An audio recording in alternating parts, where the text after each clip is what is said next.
ఐదవ మాటగా యోహాను సువార్త 18వ అధ్యాయము 28వ వచనం.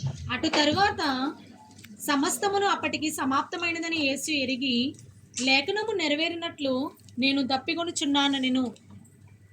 చిరకతో నిండి ఉన్న ఒక పాత్ర అక్కడ పెట్టి ఉండును గనుక వారు ఒక స్పాంజి చిరకతో నింపి ఈ సోపు పుడకకు తగిలించి ఆయన నోటికి అందించిరి. లేఖనము నెరవేర్చుట ఆయన దప్పికొనుచున్నారు అని. మార్నింగ్ 9 గంటల నుంచి యేసయ్య సిలువలో వేలాడి అనేకమైన సైనికులు అందరూ కూడా యేసుని సిలువేయమని అనేక మంది కేకలు వేస్తున్నారు. ఆయనలో ఏ పాపము లేదు, ఏ నేరము లేదని అనేక మంది స్త్రీలైతే యేసు ప్రభు కోసము కేకలు వేస్తున్నారు. అయితే యేసు అంటే ఆత్మీయ దాహం కాకుండా శరీర దాహం అయితే యేసయ్యకి ఇవ్వడానికి అందించడానికి ఏ భేదము లేదు. అయితే మనకైతే మనలో పాపం కోసం యేసయ్య అంటే ఆత్మీయ దాహం కోసం ఆత్మీయుల కొరకు ప్రార్థించేవారుగా చేదు అంటే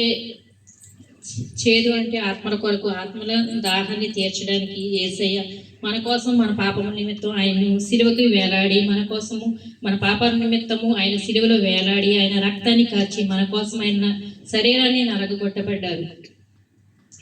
అలాగే అగరు దాహం తీర్చిన దేవుడు మనందరి పాపం నిమిత్తము మనందరికీ దాహం తీర్చిన దేవుడు ఆయనకే స్తుతులు చెల్లిస్తూ. అలాగే యోహాను సువార్త 4వ అధ్యాయము 10వ వచనము సమరై. అందుకు యేసు నీవు దేవుని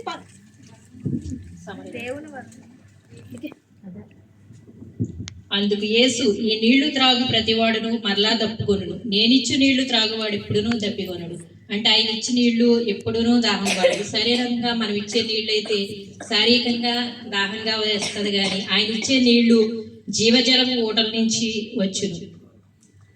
సమరయ స్త్రీని ఆమె మధ్యాహ్న సమయంలో నీళ్లు చేదుకోవడానికి వెళ్ళింది. అప్పుడు యేసు ప్రభులు అన్నారు, ఈ నీళ్లు నాకు దాహానికి ఇమ్మని అడిగితే మీరు సమరయులు, మేము యూదులము, మేము ఈ నీళ్లు తాగడానికి మీకు ఏ పాటి వారము అన్నప్పుడు యేసయ్య అన్నారు, నేనిచ్చు నీళ్లు నిత్య జీవమునకు నీవు ఎన్నడూ దప్పికొనవని సెలవిచ్చారు.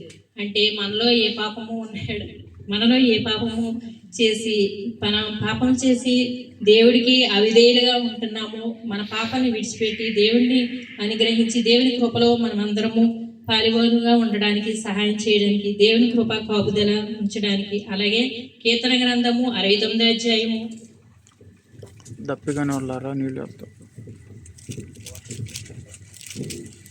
వారు చేదును నాకు ఆహారంగా పెట్టిరి, నాకు దప్పి అయినప్పుడు చిరకాను త్రాగనిచ్చిరి. యేసయ్య మాను మీద వేలాడినప్పుడు ఆయన దాహము అంటే ఆయనకి చేదుని చిరకాను అందించారు.